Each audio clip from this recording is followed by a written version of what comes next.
Salam, perkenalkan nama saya Yoceludia Haning, kelas F semester 2 dengan NIM 10220210095. Di sini saya akan memenuhi tugas UAS mata kuliah Psikologi Perkembangan 1 dengan materi Teori Perkembangan Kognitif. Teori perkembangan kognitif menurut James Piaget. Menurut Piaget, perkembangan kognitif merupakan suatu proses genetik, yaitu suatu proses yang didasarkan atas mekanisme biologis perkembangan sistem saraf. Dengan semakin bertambahnya umur seseorang, susunan saraf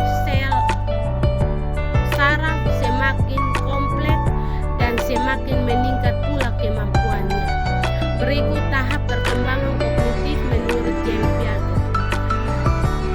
Ada 4 tahap, yaitu tahap sensor motorik 0 sampai 24 bulan, tahap praoperasional 2 sampai 7 tahun, tahap operasional konkret 7 sampai 11 tahun, tahap operasional formal 11 sampai 15 tahun.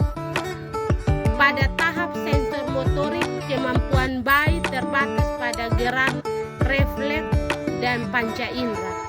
Pada tahap praoperasional, aktivitas anak dimulai dengan memahami realitas dan simbol.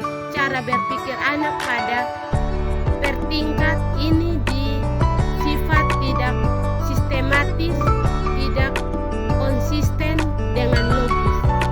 Pada tahap operasional konkret, anak akan dapat berpikir secara logis mengenai peristiwa-peristiwa yang konkret dan mengklasifikasikan benda-benda ke dalam bentuk yang berbeda.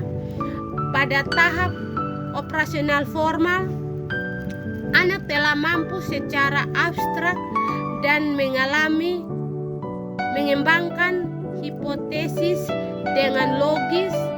Anak mampu memecahkan masalah dan bentuk ragam karena kompetensi operasionalnya berkembang menjadi kompleks. Yang berikut